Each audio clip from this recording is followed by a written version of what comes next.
Backspin tutorial. I'm DJ Spiegel Spin, and in this video I'm going to show you how to perform the perfect backspin DJ transition. So the backspin is a really cool and really easy way to make a really good DJ transition, and you don't have to do any beat matching, and even the most beginner DJ can pull off a really cool sounding backspin. So I'm going to show you how to set the EQs, what effects are good with the backspin, and then I'm also going to show you how to do a backspin to a baby scratch, which I think is a really, really cool effect. So first of all, I'm going to show you guys what the backspin is. So essentially, the backspin is when you spin the record back and it makes a really cool backwards sound. But in order to do this, there's a couple of things that you want to do before you start doing the backspin. So number one is we're going to go to our EQs over here, and we're going to take the bass out. And the reason why we want to take the bass out for this transition is because it could sound kind of heavy and not really sound that great if you leave the bass on when you perform this transition. So by having the lows down, it will protect you from that. Now, if you're just DJing with your iPad or maybe like a small Bluetooth speaker or something, you're not really going to hear the difference. But if you go out and do a gig and you're plugged into a big sound system with a lot of bass, then you'll definitely hear what I'm talking about. So just keep that in mind when you perform this. Now, there's a couple of effects that go really good with the backspin, and the one that I usually use is going to be the echo. So this is what it sounds like with no effect. So the song is going to be playing.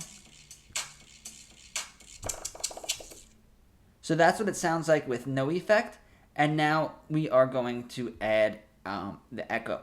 And just keep in mind that when you do the backspin, to either move the crossfader or to move the volume fader, because it will keep playing. It's like a rubber band, so it's going to spin back, but then when it's done, gravity's going to spin it forward again. So I'll show you that really quick. And you see it starts playing again, and in order to avoid that, we just have to move the volume fader or the crossfader. And then we'd go into our next song. So that was with no effects. Now I'm going to show you what it sounds like with echo effect on. So what I'm going to do is I'm going to have the song playing, and then when I'm ready to do the transition, I'm going to put the echo effect on, and then we're going to spin it back, and then we're going to move the crossfader over.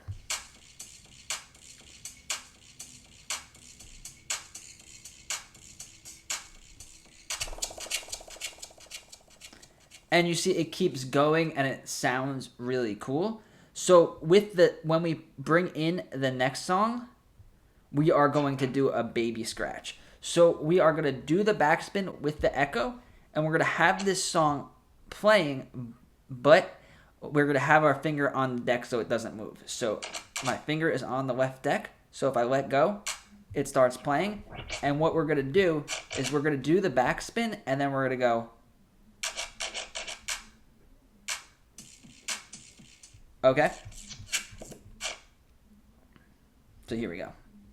And actually, I'm better at scratching with my right hand, so I'm going to do the scratch on the right deck, and I'm going to do the spin back on the left deck. So it's kind of difficult to do these type of things, especially if you're just DJing with the iPad and not a controller, because we're going to have to flip through a bunch of different screens in order to pull this off. So we might have better luck in Pro mode. Let's see. Yeah, so in Pro mode, we could set the echo and then use these smaller jog wheels to do the scratch. So that's how we're going to do the scratch, and then the backspin we're going to do on this one. And the smaller the jog wheel is, the less force you have to do when you spin it back. But just make sure that you get a good spin back. You don't want to do one like this. And if you guys find it easier, you could always use the waveform to do the backspin. So it's either you want to use the waveform or just make sure you spin it back with the jog wheel in Pro mode. Okay, so follow along with me, and this is one of those transitions and DJ tricks that might take a couple of times to get used to. So just keep practicing, and you guys could go back and watch this video as many times as you want. So we're going to play the song on the left. We're going to add an echo at the right spot. We're going to have the deck on the right playing, but we're going to put our hand on it so it doesn't move. We're going to spin it back with the echo and then play the next song. So this song is ready to go. And now our song is going to be playing.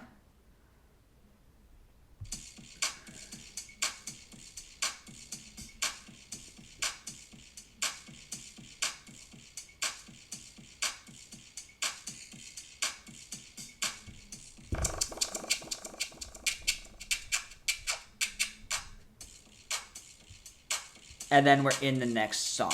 So this transition is really good for hip hop music, and if you're doing transitions with songs in different BPMs, because this is the type of transition that the BPM doesn't matter at all, because it's not a beat match transition.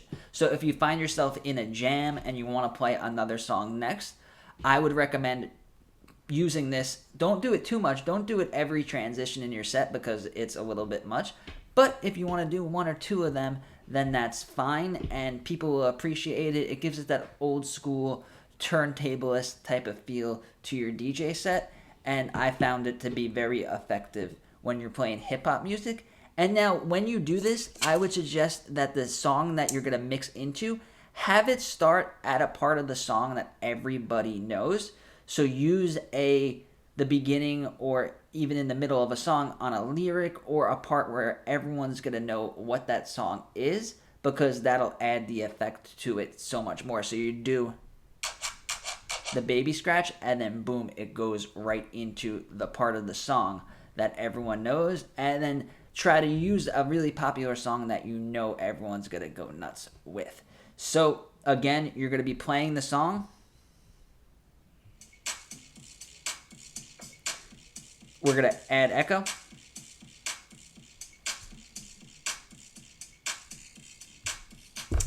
Spin back.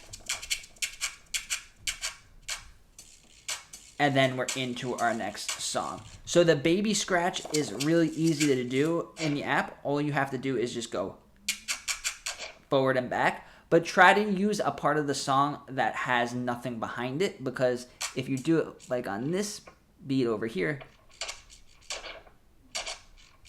you get that weird song when you move it back, because the baby scratch is a scratch that you don't use the crossfader, so you're going to hear the back sound. So if there's nothing behind it, it sounds a lot more clean like this, instead of that. Sounds kind of weird. So I hope you guys learned something new from this video, and I hope you use this transition in your new DJ sets and DJ mixes.